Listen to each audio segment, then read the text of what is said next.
Hello and welcome to Property Mastermind Podcast with Hilary Saxton, episode 65. This week, what can I charge for a property development project management fee? Crikey, that's hard to get out. That's a mouthful. It is. What can I charge for a property development project management fee? I think you should try saying that at home. This is episode 65, a very interesting episode, and I think you will get a lot out of it as usual. So let's jump into episode 65.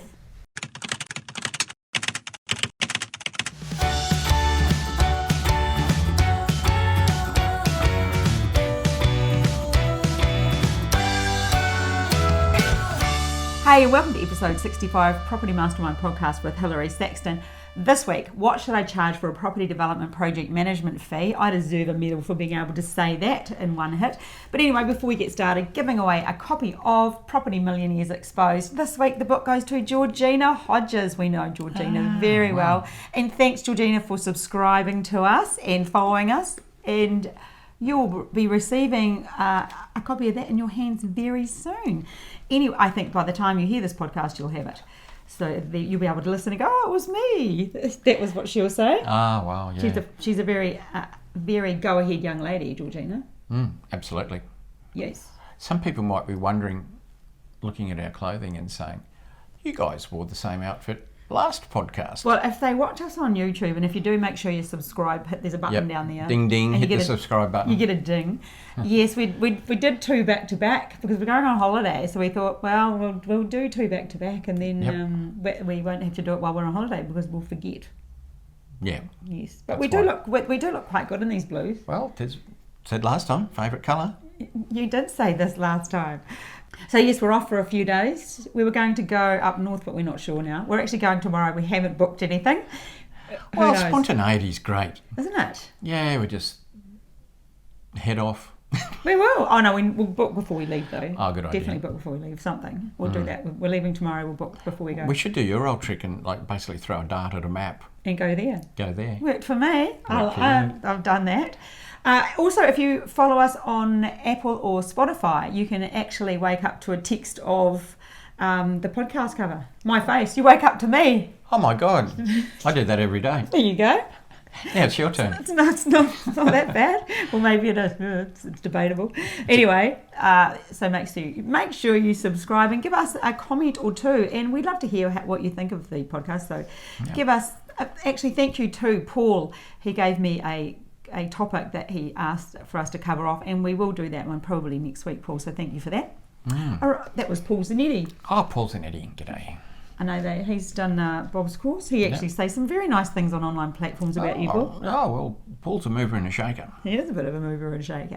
Not that we've ever met you, but we will hopefully in November at the live workshop 5, 6 and 7. We know Paul by reputation and some phone calls. We do, but it's in the Gold Coast, Paul, so we'll see you there hopefully. Yep. Anyway. Okay. Bob. Project management fees. So I want you to say that. What should I charge for a property development project management fee? What should I charge for a property development project management fee? Oh, it's only because you said it cheekily that it's hard, isn't it? I had to break it up. Yeah. For those at home or driving or at the gym, have a go. It's a common question. I get it every workshop. As soon as I mention the word project management fee, somebody's hand throws up, oh, Bob, what's a good project, or what's the right project management fee? And then I have to start saying, well, let's narrow it down. Let's ask some questions, So it's a great topic. A lot of people want to know. Yeah, it is a great topic. And there are a couple of circumstances, Bob. So let's talk about those. Well, I mean, yeah, you could be looking at engaging a project manager, in which case you want to know what a fair fee is so you don't pay too much. More often than not, though, we may be charging a project management fee ourselves. Yes. So that's why we need to get a handle on it, I guess. But, paying project managers to project manage your own projects is not something that you and I do much of at all. Why would we do that? Because we can do our own, I guess. Yeah. Well, I think that when you are paying a project manager, if you want to be a property developer and do it yourself, you're leaving a lot of money on the table, aren't you? Well, I mean, you can pay a project manager, and we'll talk about the sort of dollars that are involved depending on the project.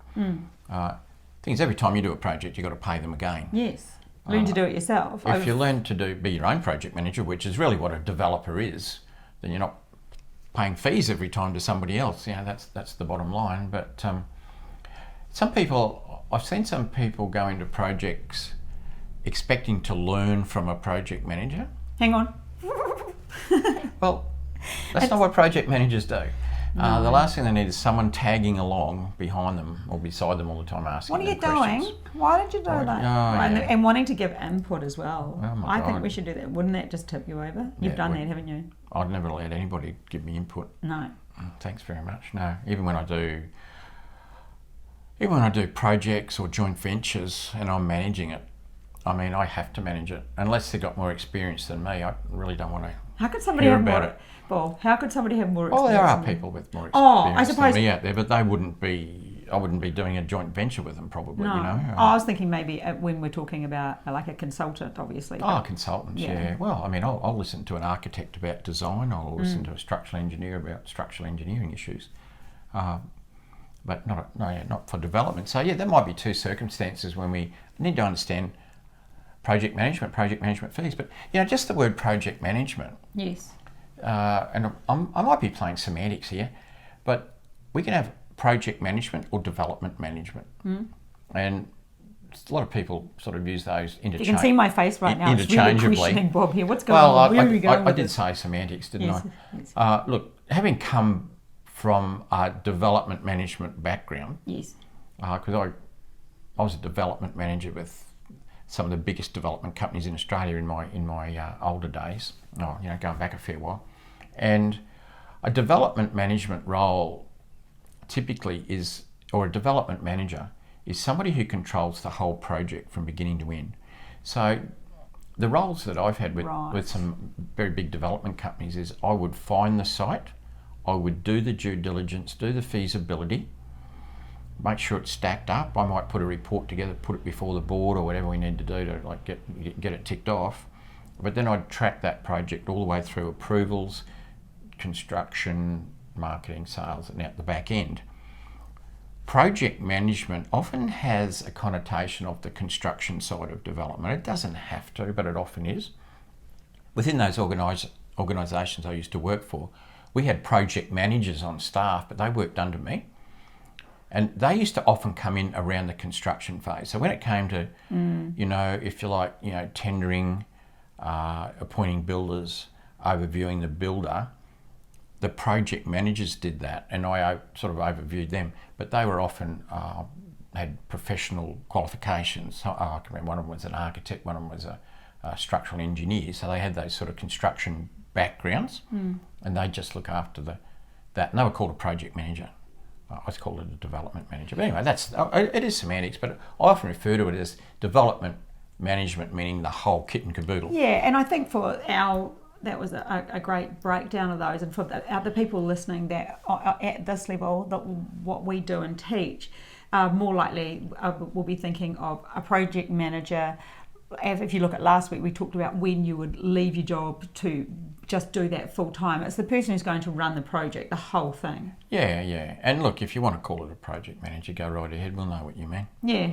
But there is a form of construction called, like there's construction management, there's project managers that work inside building companies who have a role within that construction industry, which has got nothing to do with development. Oh my God, I've just thought of like 4 mentoring students who've gone from mentoring with us to doing those sort of roles. We're just another one recently, but they've gone from the mentoring program to working in big companies doing project management roles. One of them is a general manager of a development company now, and that came off the back of his mentoring program and some of the projects he'd done.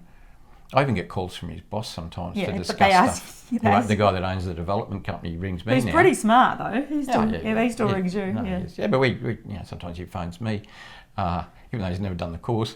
No. And we toss things around, or sometimes he might want a referral to somebody. That's all good. But development. Anyway, as I said, possibly semantics. Yes. But often called a DMA, Development Management Agreement, when you put that into place. Right, so that should be. So we're looking at it now from if you are engaging one, or you're going to be one. Or you're going to be one. Either way. Do you still, if you're going to be one for your own project and there are no investors and it's just you, do you still need a project management agreement? It's good to have the paperwork. Yes, well, okay. It can be around taxational issues as well. So let's just let's just put aside the fact that you might engage one. We talked about that. Yep. Let's just say you're going to be one. And if you're going to be and you are the development manager of your own project. Yes. Or the project manager if you want to. But we're doing this as interchangeable. So you can charge a fee on the way through. So looking at it from that perspective. Yeah. So two circumstances. You just raised one. One could be when you're doing your own development and you're going to pay yourself a development management fee. Mm-hmm. And you can do that if you're using what's called commercial finance to finance the project. They're pretty much okay with paying project management fees, development management fees to the developer, because someone has to do it. I mean, that's the attitude of financiers. Look, someone has to manage this project. Someone has to coordinate it. If it's not the developer, then the developer will pay someone. We have to pay them. No one does that for free. So it happens to be you as opposed to an external development manager. Then that's fine. And so you can pay yourself. The advantage of that is, there's a few, but one is that you can get some money on the way through the project yourself, as opposed to waiting until the end where you sell everything, get your profit. Now, you might not need any income on the way, and that's fine. If you don't, you can wait till the end. But I love cash flow. Yes. I've always paid myself a project management fee on the way through. I'll tell you how I jumped from project management to development management, because for the sake of this conversation, it doesn't really matter.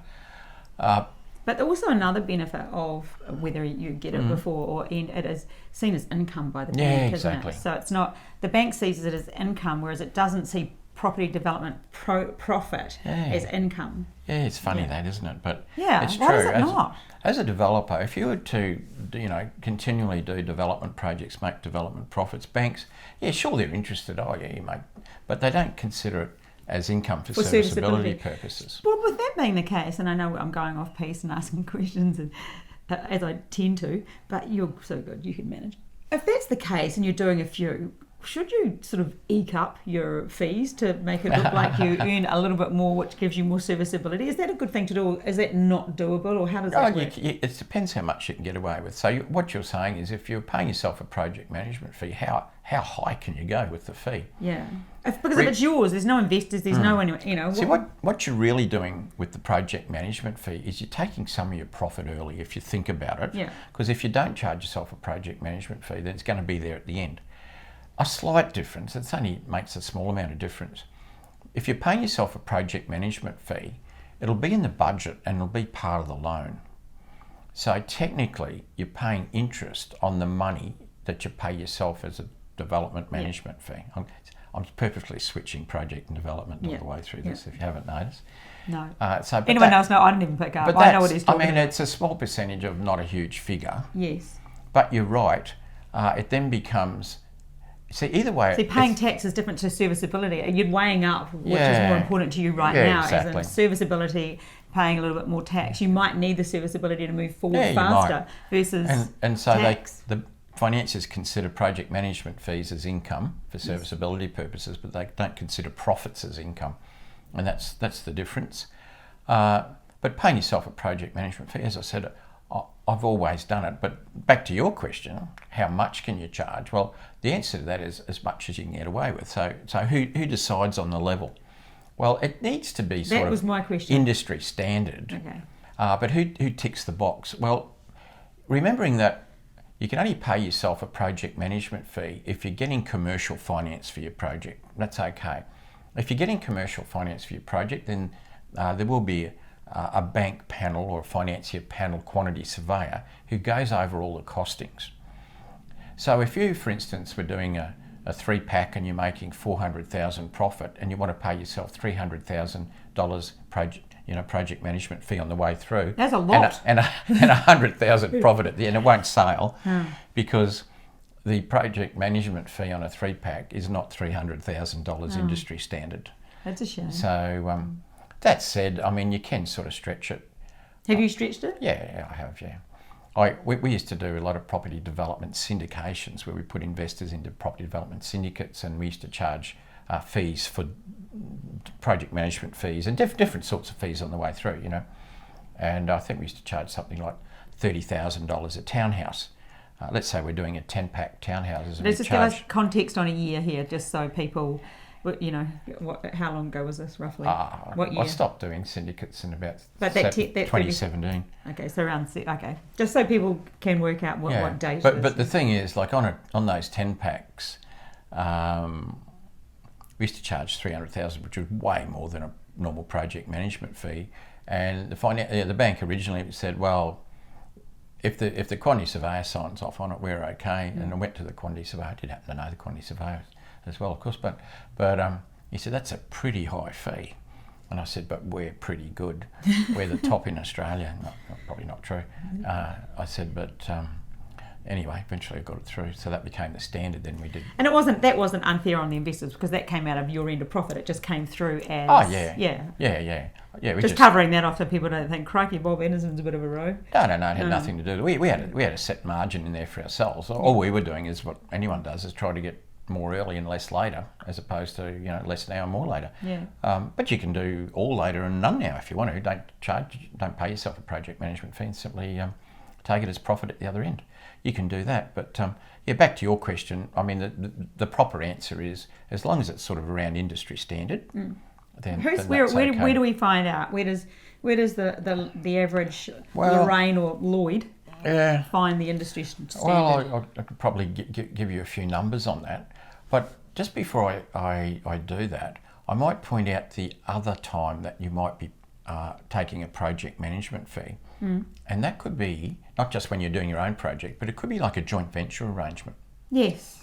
Where you may or may not get a project management fee. It depends on how good a negotiator you are. So that's something that you would negotiate into your development. Let's keep a quick example. Venture. Let's say you're doing a joint venture with what we call an equity partner. So the other person, the equity partner, they'd put in the required amount of equity to then front up to the bank to get the rest as a loan and do a project. Now, quite often the model is that they put up that equity for their part of the role. Your part of the role is to manage the project, and their part of the project is to put in the money. Your part of the project is to manage the project. And more often than not, that doesn't incur a project management fee, but the old story, if you don't ask, you don't get. You might be able to negotiate a project management fee as part of it. Then the question is it a project cost where it's just a cost like any other cost, architect's fees or anything else, and you're both basically sharing the cost? Or is it out of your, let's say you're sharing the profits 50-50, is it part of your 50% profit taken in advance? So there's all these things around project management fee, yes or no. And these are all variable. How much is the project management fee? Yeah. When do you get paid the project management fee? And is it a project cost or is it coming out of your half? All these things need to be discussed. But that's just another circumstance where you have to come to a conclusion on the project management fee and how much. But back to what you were saying before about, how much or where do you find out what a good project management fee is? I'll throw something out there. Throw. Here we go. Ready, go, Bob. Go. Well, it does depend on, here we go. I'm not going to answer it straight up and down. Depends on the scope of works for the project management. I was going to say the size of the project, scope of works. Yeah. Look, it depends on the size of the project. Totally. Obviously, if you're project managing 20 townhouses, it's going to be a fair bit more than project managing 4. So size is important. Complexity, the difference between managing a 2-lot splitter, which is almost no work, compared to a mixed-use development where you might have commercial and residential in there, you might have apartments, you could have basement car parks, like complexity and size, all that's part of it. Theme and type. Yeah, but the other thing is, let's just keep it simple. Let's say we were talking about something like a 4-townhouse project. Mm-hmm. So pretty straightforward. It's not mixed use, it's a simple, straightforward project. The variable there is, from a project management point of view, is what is the scope for the project manager? When do they come into the deal and when do they exit? So is that all part of that initial contract that's all written into it is. What do we call that? Well, the DMA, the Development Management Agreement. Yeah. Where you set out the scope of works. Because just think, when you're paying yourself a development management fee, it's pretty straightforward. You're sort of paying yourself to do the whole project. Robert Anderson, agree with Robert Anderson that I'll pay Robert Anderson this much money. Is that what you say? Yep. Perfect. Yep, perfect. But let's say it was... it could be that you could be acting as a project manager for somebody else. Yes. It could be that you're engaging a project manager for yours. So it is important. For instance, are they starting their job before you even do a deal? Are they helping with the due diligence? Not normally, this wouldn't happen, but like, are they helping you find a deal and doing the due diligence? Yes or no? Well, or is it that you'll find the site yourself, you do your own due diligence and you'll buy it, and then you'll engage the project manager after you purchase the site? Well, if that's the case, then their first role is to start to get the development permit, the building permit, tender for the builder. Like, so where do they begin? Where do they start? Or it could even be that you've bought the site yourself and you've got a development permit. Now you want them to start getting the building permit or the construction certificate and going forward. So it just depends where they start, and then where do they finish, or what are you doing? So at the other end, tendering for a builder, let's say, getting a builder, overviewing the building construction, marketing. Now sometimes you might want to handle the marketing and you've got the project manager doing the other stuff. Do you want the project manager to handle the settlements and the sales at the other end with the lawyer? You know, just all those variables. Yeah. What is the sort of the more likely standard? Whether the one that more likely people would go with this? What is generally that one? oh look, probably if there's a sort of a mid-ground, it would be where the developer has acquired the property. Yep. And they might get the development manager in at to start to get the development permit, building permit, tender for the builder, get it constructed. A little bit variable as to whether they deal with the marketing or not, but a full development management, they would deal with the marketing. In fact, they would even deal to make sure the settlements go through and deal with the lawyer at the back end. So we've currently got a couple of mentoring students doing this, project managing, because they've got joint venture partners. Are they going right through? Are they doing the sales as well, or is that? Well, yeah, some of them actually right from the beginning, because quite often if you're doing it, say, a joint venture with an equity partner, the project manager stroke developer part of the person would find the deal and do the due diligence. They're starting right at the beginning. Yep. So it does obviously depend on the amount of work that they do, which is dictated by when do they start and when do they finish, what's their role. All that's spelled out in the development management agreement. So let's talk at the moment as of 2022. Yeah. What are people? Hasn't changed much. But no. So what would be a fair price? well, let's say a 4-pack. Yes. Where the development manager comes in after somebody's bought the site. They come in, so their first job is to get the development permit, Get this building thing permit. rolling. Yeah, roll it through to the end, take it through to the end. Something like a 4-pack, it's probably in the range of 50, 60,000. I was going 60. Yeah, 60 is probably a nice number. I know some very experienced project managers that charge around that. I mean, people have been doing it for 20 years plus. Yeah. Around that 60,000 What for about such a role. Something like is that, if we're saying 50, 60? That's a 4-pack, let's say. 4-pack. So then can I say on average, I'm just throwing stuff at you to answer, like the average person might think, is it then $15,000 a packs almost? Well, it's $15,000 per townhouse on a 4-pack. Yes. Is it $15? Doesn't keep escalating. It doesn't keep like doing. that. Okay, that was the question I was thinking other people might ask. No. So what is a duplex worth, Bob? Well, you got to look at it. You can't say it's half a 4-pack, because quite often a duplex is a lot easier and a lot straightforward and a lot quicker to get a development permit and a building permit. I was going to say it's quicker to build. It probably is, although nothing's quick to build at the moment. No. You're only dealing with marketing 2 of them, So it's a bit different. I mean, it might be more in the range of, it's not that far off a half, I suppose. I think in 2025, probably for a duplex, all plus GST, of course. But getting back to what you were saying, because this is quite interesting. You keep saying that. You said that like 4 times. Getting back to what I was saying, I forgot what I said. Because my mind is going back. We talked about potentially a 4-pack. Yes. Project management fee, 60 grand. Does that mean an 8-pack is 120? Yeah. Does it? And a 12-pack is 180. Does that mean that? No, it doesn't. Oh. Because there is not twice the amount of work doing 8 townhouses as there is doing 4. It's not a lot more. It might be, I don't know, I'll pluck a number, 15% more work. Because you think about it, getting the development permit from a project manager's point of view, the number of times he phones the architect, the number of times he goes to the architect's office or whatever is exactly the same. Yeah. The architect might charge a little bit more because there's a bit more in obviously designing and drawing 8 rather than 4, But from the project manager's point of view, it's the same. The same with the building permit. It's the same number of conversations with the architect and the team, whether it's 4 or 8. So not much difference there. Tendering for a builder, same amount of time. Marketing.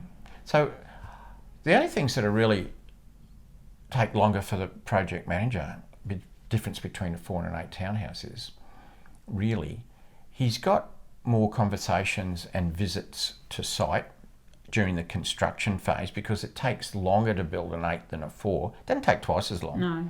It might be 25% longer to build. So he's got more trips on site, more conversations with the builder. You're selling 8 instead of 4, so you've got more conversations with the marketing team. But really, there's not much more. That's why I say it's probably only 15, tops 20% more work for the project manager to do 8 than 4. And so you're not going to charge 2 times 60. It might be 80 or something like that. And the same when you get onto 18. So, well, can I ask, when was the last time that those fees changed? Like, are they something that go up? Has it been quite similar for a while, or what goes on with that? Yeah, I mean, they slightly go up. Those fees have been around for a while, though. At that rate? I tell you what I don't like is percentages. Yeah, I know that. I don't like percentages for anything. Architects love to try and charge a percentage. I've never paid an architect a percentage. In fact, if one insisted on it, I just wouldn't use them. I do flat fee. I understand flat fee. If an architect says, I'll design a 4-pack for you for $12,000 or $16,000, whatever, I know exactly what that means. If he says I'll do the design phase for X% of the construction cost, I don't want to know about it. For a start, the higher the construction cost, the more they get paid. That's totally working against all my principles. So I don't work on percentages. Same with project management fees. I've seen engineers charge fees for different things that engineers do, where they charge a percentage of construction cost or whatever. But that's that problem that I just talked about. Yeah. Because if they were, let's say they were charging a percentage, that means every time you went from say 4 to 8, they get twice as much money. But they don't deserve twice as much money because they're only doing 1.2 times as much work. And so percentages simply don't work. Flat rate work. And there's economies of scale as well. As we just saw with doing that. And so yeah, I never wear a percentage. So yeah, I mean fees. That's a bit of an indication. The more complex, the bigger. Yeah, sure, it changes.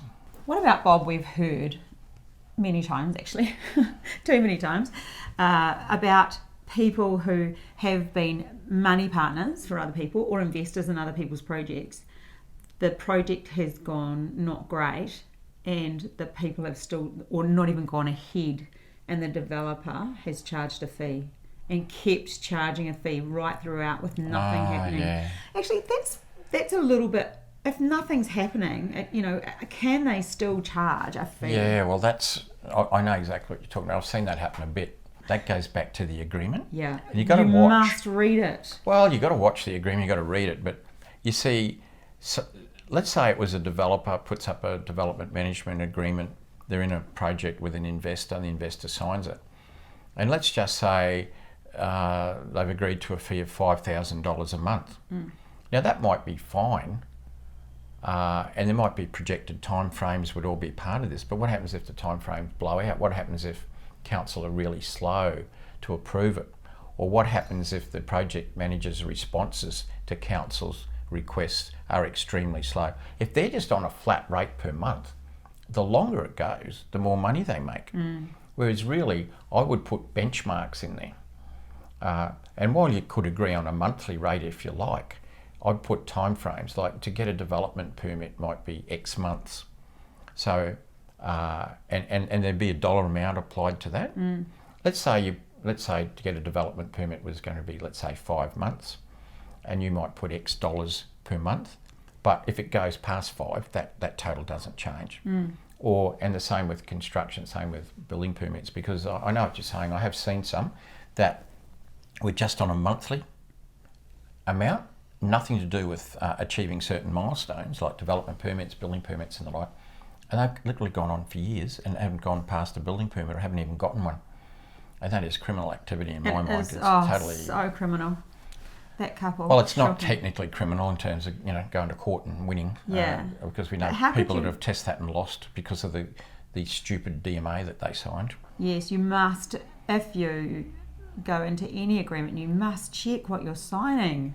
They must. Yeah, and that can be overcome by putting, say, for instance, putting benchmarks on things. Yeah, definitely. Timeframes, yeah. I was good to cover off on that, but I think it's a bit of a shocking thing, but people need to know what they're doing. Yeah, we've seen a bit of that happening. Yeah, you need to know what you're doing. Anyway, so what should I charge for a property development project management fee?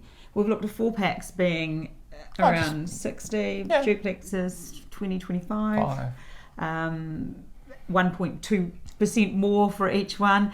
Those are about what you would charge. I said about probably 15 to 20 more difference between an 8-pack and a 4-pack. Yeah. But yeah, you just got to wait. It's got really, at the end of the day, it's got to do with the scope of works. Yes. And how long it's going to take. But I hope we've answered that for people who thought, oh, what can I charge? There you go. Oh, it's a bit of an indication. And what should I be paying? And the other thing is, if you're choosing to pay one, you have to remember that moving forward, you haven't learned how to do it, and that fee always comes with you. So why not do a property development course with us and learn to do your own? Yeah, and look, when you get to become a bigger developer, then you can start to look at paying project management fees. Like, let's say, down the track of it, you're doing 3 at a time. You know what to do. You've already done it. You've learned it. You could then start to engage project managers. And you could even look at a point, depending on your scale of having somebody in-house to do it, because then it'll be cheaper having a PM on wages than it will be like over 3 or 4 projects paying an independent. But that's down the track a bit. For the time being, you just need to do your own projects and learn from it. Or even just get started. Why not? Got to get started. You've got to get started. Okay, thank you, Bob. I think you've enlightened us. That was very interesting, actually. It's probably a conversation you and I haven't had about property development. No. We talk most things property development every day, but that was very useful to know. So we hope that you found it useful, and we will catch you next week. See ya. Bye.